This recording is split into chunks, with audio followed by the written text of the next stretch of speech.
नमस्ते, मैं doctor Pradeep Sharma, x professor AIIMS और अब मैं सेंटर फॉर साइट में director of the paediatric ophthalmology, strabismus and neuro services में कार्यरत हूँ। आज मैं बात करना चाह रहा हूँ बच्चों में स्मार्टफोन की एडिक्शन या स्मार्टफोन की एब्यूज़ से क्या समस्याएं हो सकती हैं। इसे हम कह सकते हैं digital eye strain in kids, desk problem.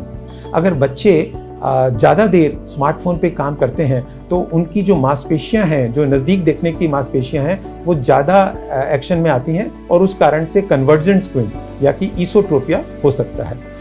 दूसरी एक समस्या होती है, जब बच्चे लगातार देखते हैं तो उनकी आंखें ड्राइनेस हो जाती है, आंखों में खुश्की हो जाती है, जिसे ड्राई आई सिंड्रोम बोलते हैं। और एक और समस्या जो है ना, ज़्यादातर स्मार्टफोन पे इस्तेमाल करने से हो सकती है, वो है कि आंखों का चश्मे का नंबर बढ़ना, जिसे मायोपिया के कारण बच्चों को दूर का कम दिखने लगता है, क्योंकि उनकी नज़दीक की जो मसल्स हैं देखने की, जूम वाली, एकोमोडेशन वाली मसल्स, वो ज़्यादा एक्शन में आने के कारण मायोपिया हो जाता है। 2 साल के बच्चे तक तो मोबाइल को अवॉइड ही करना चाहिए। अगर ज़रूरत ही है, जैसे वीडियो चैट करा रहे हैं दादी नानी, दादा दानी से बात कराने के लिए, तब कुछ समय के लिए मोबाइल दिखा दिया, वो तो ठीक है, परंतु इसके अलावा मोबाइल को बच्चों को अवॉइड करना चाहिए 2 साल की उम्र तक। 2 से 5 तक 1 घंटा प्रतिदिन से ज़्यादा अवॉइड करना चाहिए। 5 से अधिक भी कोशिश ये रहनी चाहिए कि कम से कम यूज़ करें, पर 1 से 2 घंटा बच्चा अगर मोबाइल यूज़ करता है तो वो अलाउंस में आता है। अगर वो बच्चों की पढ़ाई वर्चुअल क्लासरूम में लैपटॉप पे ही हो रही है तो उसमें हम उन्हें क्या हिदायत दें?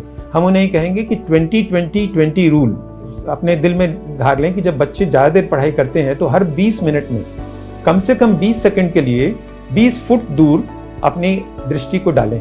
हमारे मसल्स को रिलैक्सेशन मिलता है और उसके कारण से जो चश्मा बढ़ने की संभावना है या फिर आंखों में तिरछापन होने की संभावना है, वो कम हो जाती है। दूसरी चीज़ है कि बच्चे जब ज़्यादातर देखते हैं तो पलकें झपकना भूल जाते हैं, तो उससे ड्राइनेस होती है। तो कई बच्चों में हमने देखा है कि वो आंखों को बार बार मीचने लगते हैं या कि विंकिंग करने लगते हैं। तो उसके लिए हम कहते हैं कि ना, इसमें लुब्रिकेंट आई ड्रॉप्स, आंखों को नम करने वाली लुब्रिकेंट आई ड्रॉप्स दें।